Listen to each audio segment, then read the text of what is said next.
Hello दोस्तों, आज हम आपके साथ बहुत ही महत्वपूर्ण टॉपिक डिस्कस करेंगे जिसका नाम है इन्फ्लेशन यानी कि मुद्रास्फीति। हम देख ही रहे हैं अपने आसपास, चाहे वो सब्जी हो, फल हो या फिर जो हम सर्विसेज अवेल करते हैं। जैसे कहीं आपको ऑटो रिक्शा से जाना है, कैब से कहीं जाना है, तो जो दाम है वो बढ़े हुए हैं। फिर आप पेट्रोल की बात कीजिए, अल्कोहल की बात कीजिए, सबका जो प्राइस है वो बढ़ा हुआ है।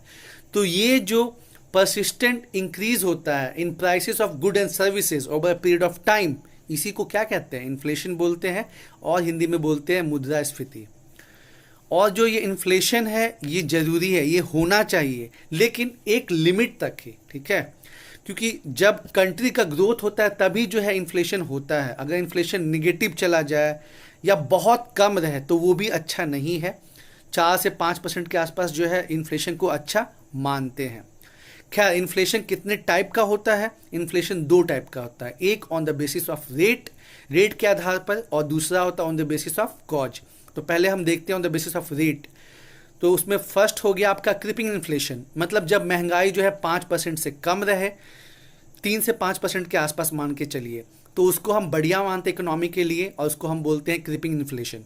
फिर दूसरा हो गया गैलोपिंग इन्फ्लेशन, जब महंगाई डबल डिजिट में चले जाए, 10%, 12% ऐसा चला जाए, तो उसको हम बोलते हैं गैलोपिंग इन्फ्लेशन, और वो इकोनॉमिकली अच्छा नहीं होता। फिर थर्ड कैटेगरी हो गया हाइपर इन्फ्लेशन, जो कि सेकेंड वर्ल्ड वॉर के बाद नहीं देखा गया। इसमें इन्फ्लेशन आउट ऑफ कंट्रोल चला जाता है, यानी कि ट्रिपल डिजिट में चला जाता है, और इससे इकोनॉमी का बैंड बच जाता है। तो ऐसा तो सेकेंड वर्ल्ड वॉर के बाद फिर कभी नहीं देखा गया।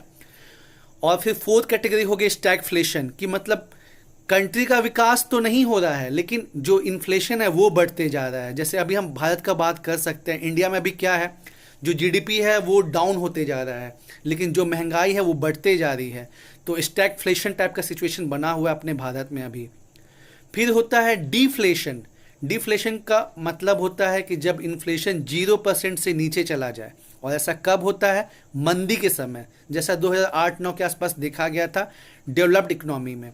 तो उसको बोलते हैं डिफ्लेशन, यानी कि मतलब जब निगेटिव रेट में इन्फ्लेशन चला जाए तो उसको डिफ्लेशन बोलते हैं। और एक टर्म होता है डिसइन्फ्लेशन, मतलब जब इन्फ्लेशन में गिरावट आने लगे लेकिन वो पॉजिटिव ही रहे, तब उसको बोलते हैं डिसइन्फ्लेशन।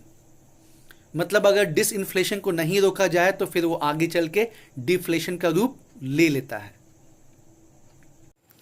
अब ये तो रहा रेट के बेसिस पे, जिसमें हमने देखा क्रीपिंग इन्फ्लेशन, उसके बाद galloping inflation, hyper inflation, stagflation, deflation और डिसइन्फ्लेशन। कंफ्यूज मत होइएगा, डिफ्लेशन जो है वो इन्फ्लेशन का निगेटिव होता है, मतलब 0 से कम चला जाता है डिफ्लेशन। और डिसइन्फ्लेशन का मतलब होता है कि इन्फ्लेशन जो है उसमें गिरावट आ रही है लेकिन वो पॉजिटिव ही रहता है। इसमें काफ़ी कन्फ्यूजन हो जाता है। और भारत की जो अभी कंडीशन चल रही है वो कैसी चल रही है? स्टैगफ्लेशन टाइप से, कि मतलब इकोनॉमी का ग्रोथ तो नहीं हो रहा है लेकिन महंगाई जो है बढ़ते जा रही है। मतलब स्टैग्नेट इकोनॉमी है लेकिन महंगाई बढ़ते जा रही, तो होता आपका स्टैगफ्लेशन। तो क्वेश्चन पूछा जा सकता है कि 2020 में बताइए कि भारत की अर्थव्यवस्था का हाल कैसा है। तो जो परफेक्ट टर्म इस्तेमाल कर सकते हैं वो स्टैगफ्लेशन का होता है, क्योंकि जीडीपी बढ़ नहीं रहा है और महंगाई जो है वो बढ़ते जा रहा है, तो इसलिए इसको क्या बोलते हैं? स्टैगफ्लेशन। अब चलिए on the basis of cause समझते हैं। On the basis of cause जो है 2 होता है, एक डिमांड पुल यानी कि मांग प्रेरित, और दूसरा होता है कॉस्ट पुश यानी कि लागत प्रेरित। ये 2 जो है main type on the basis of cause है।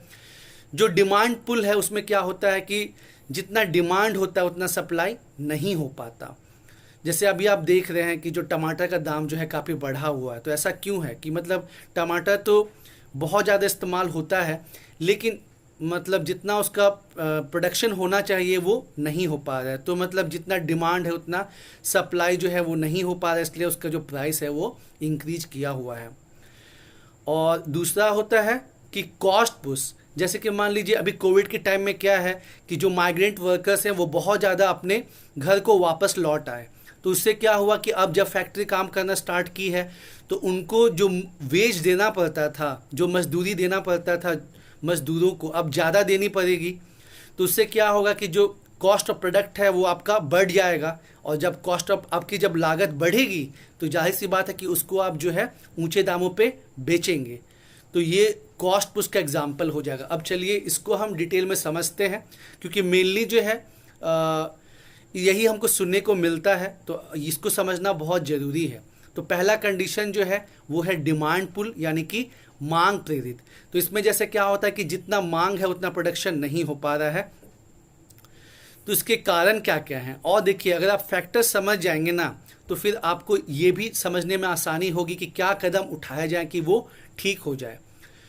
तो जो डिमांड पुल है उसका मेन जो फैक्टर है वो है कि जब गवर्नमेंट जो है, अच्छा इसमें क्या होता है डिमांड पुल में कि जो मनी सप्लाई है वो बढ़ जाता है, और जब मनी सप्लाई बढ़ता है तो जो डिमांड है वो बढ़ता है। तो जो जो फैक्टर्स मनी सप्लाई को बढ़ाएगा वो सब फैक्टर जो है डिमांड पुल में उसका रोल रहेगा। जैसे कि सरकार जो है वो खर्च ज़्यादा कर रही है, एक्सपेंडिचर ज़्यादा कर रही है। उसके बाद सरकार जो है मान लीजिए कि डायरेक्ट टैक्स में जो है कमी कर दी, तो जब डायरेक्ट टैक्स में कमी हो गया, फॉर एग्जांपल अभी तक क्या था कि मान लीजिए कि 2.5 लाख रुपए तक कोई टैक्स नहीं देना था, लेकिन सरकार अभी उसको बढ़ा के 5 लाख रुपए कर दी। तो मतलब उससे क्या हो गया कि अब आपको टैक्स देना कम पड़ रहा है, तो आपके हाथ में है ज़्यादा रुपए हैं। फिर मान लीजिए 7 पे कमीशन जो है उसका रिकमेंडेशन लागू हो गया, तो जो भी गवर्नमेंट एम्प्लॉयज़ हैं उनके पास ज़्यादा रुपए हो जाएंगे, और ज़्यादा मनी सप्लाई बढ़ेगा तो डिमांड भी है चीज़ों का बढ़ेगा, खरीदारी जो है वो ज़्यादा होगी। फिर जैसे हमने बताया कि मान लीजिए कि और एक रीज़न इसका ये भी है कि जो एग्रीकल्चर प्रोडक्शन है, जैसे टमाटर का प्रोडक्शन उतना नहीं हो पाया, तो फिर जो उसकी जो कीमत है वो बढ़ जाएगी। तो जब एग्रीकल्चरल या इंडस्ट्रियल जो प्रोडक्शन है उतना नहीं हो पाएगा, तो उसके वजह से जो कीमतें बढ़ेंगी वो भी उसका एग्जाम्पल होगा, डिमांड पुल का एग्जाम्पल होगा। और उसके साथ ही साथ जो है ब्लैक मार्केटिंग भी जो है, ब्लैक मार्केटिंग भी एक रीज़न है, या ब्लैक मनी कह ले। तो अब हम चलते हैं कॉस्ट पुश यानी कि लागत प्रेरित इन्फ्लेशन की तरफ चलते हैं। तो देखिए इसमें क्या होता है कि कॉस्ट ऑफ प्रोडक्शन बढ़ जाता है।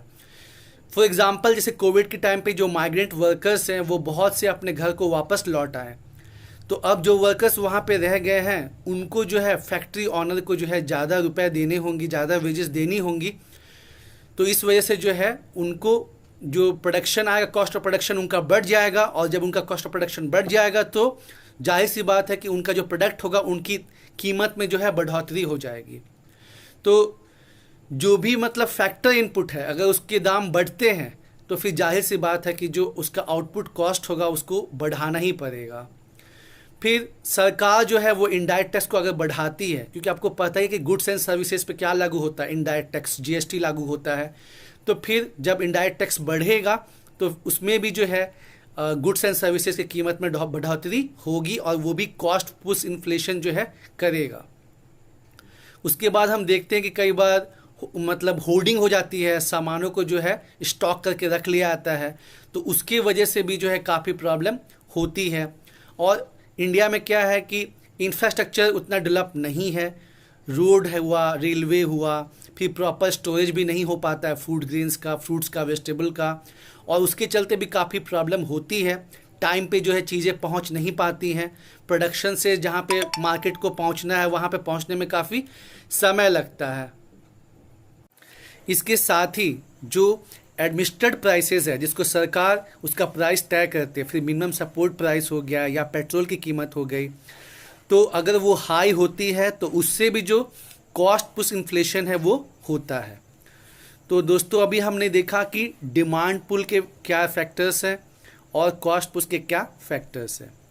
अब अगर हम मेजरमेंट की बात करें, मापने की बात करें, तो हम महंगाई को इन्फ्लेशन में 2 टाइप से मेजर करते हैं, सीपीआई कंज्यूमर प्राइस इंडेक्स और डब्ल्यूपीआई।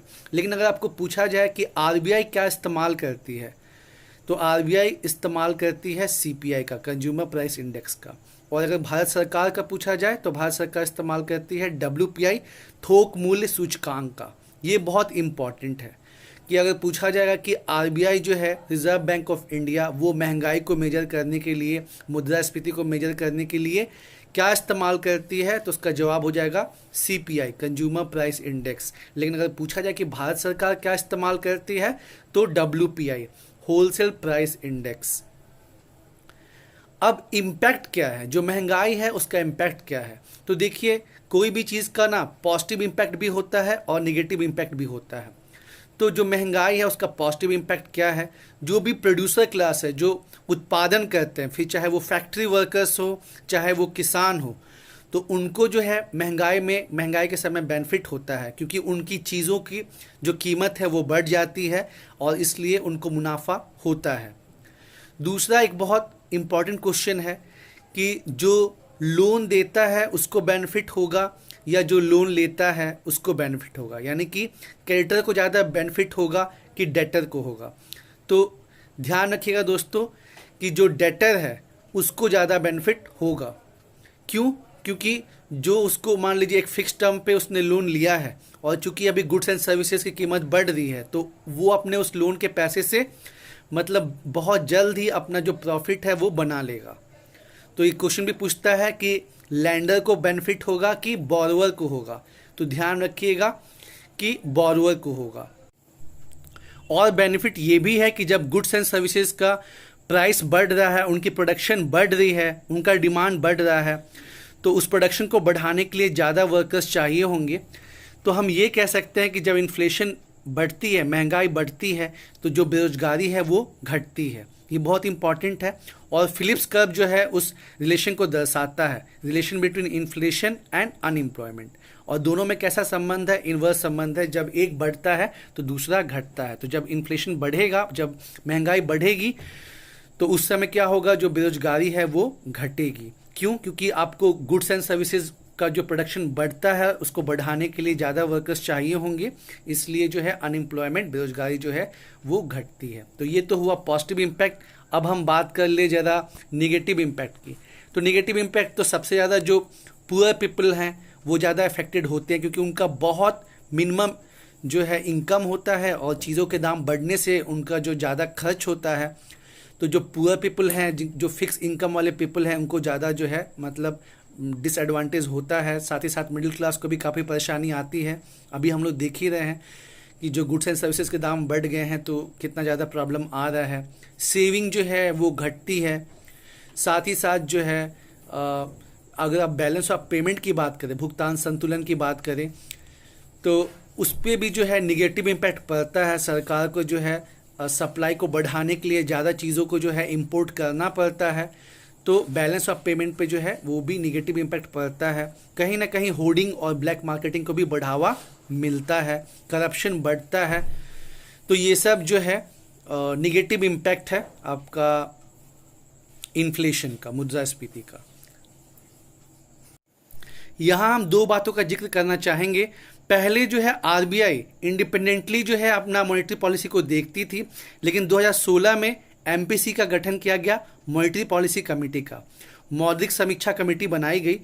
और अब जो है इसमें टोटल 6 मेंबर हैं, 3 आरबीआई के और 3 सरकार की तरफ से हैं। हालांकि जो आरबीआई के चेयरमैन हैं वही इसके हेड रहते हैं और हर 2 महीने पे ये मौद्रिक समीक्षा करती है और डिसाइड करती है कि रेपो रेट को बढ़ाना है, घटाना है, और जो बाकी सीआरआर एसएलआर है उसको बढ़ाना है, घटाना है।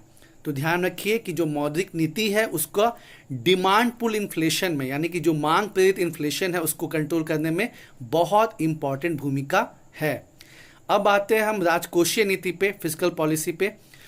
तो फिस्कल पॉलिसी जो है वो गवर्नमेंट तय करती है और वो टैक्सेशन और एक्सपेंडिचर के थ्रू, जैसे कि हमने बताया कि जब डायरेक्ट टैक्स में अगर डिक्रीज होता है, डायरेक्ट टैक्स जब डिक्रीज होता है तो उससे डिमांड पुल इन्फ्लेशन बढ़ता है। तो जाहिर सी बात है कि आप क्या कीजिए, जो डायरेक्ट टैक्स है उसको बढ़ा दीजिए। जब डायरेक्ट टैक्स बढ़ेगा तो लोगों को ज़्यादा कर देना पड़ेगा। जब लोगों को ज़्यादा कर देना पड़ेगा तो ऑटोमेटिकली जो है मनी सप्लाई कम हो जाएगी।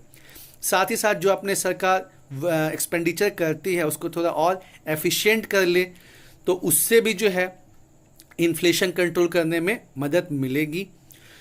उसके बाद गवर्नमेंट ने प्राइस स्टेबलाइजेशन फंड का स्थापना किया है, उससे भी काफ़ी हद तक जो है मदद मिली है। जीएसटी के आने से बहुत हद तक जो है tax on tax cascading effect हटा है और जो है मतलब मदद मिली है इन्फ्लेशन को रोकने में। सरकार ने काला बाजारी को रोकने के लिए इसेंशियल कमोडिटीज़ एक्ट 1955 में पास किया था, और जब चीज़ों के दाम बढ़ने लगते हैं तो सरकार उसको लागू करवा देती है और उससे भी जो है इन्फ्लेशन कंट्रोल होता है। जैसे कि अभी हमने देखा कोविड के समय पे जो मास्क है उसका कीमत कितना जल्दी मतलब बढ़ते जा रहा था, मास्क और सैनिटाइज़र का, तो सरकार ने दोनों चीज़ों को क्या किया, इसेंशियल कमोडिटीज़ एक्ट के अंदर उनको ला दिया। तो उससे क्या हुआ कि उनकी कीमत पे जो है लगाम लगा। साथ ही साथ सरकार जो बफर स्टॉक है उसका जो लिमिट है उसको टाइम टू टाइम बढ़ाती है, ताकि जो मिनिमम रिक्वायरमेंट्स हैं वो पूरे हो सकें।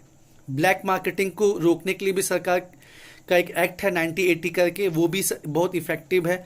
तो ये सब मेजर्स सरकार के द्वारा लिए जाते हैं। तो दोस्तों उम्मीद है आपको ये टॉपिक पसंद आया होगा। ये बहुत ही इंपॉर्टेंट टॉपिक है, इसको अच्छे से समझना बहुत ज़रूरी है।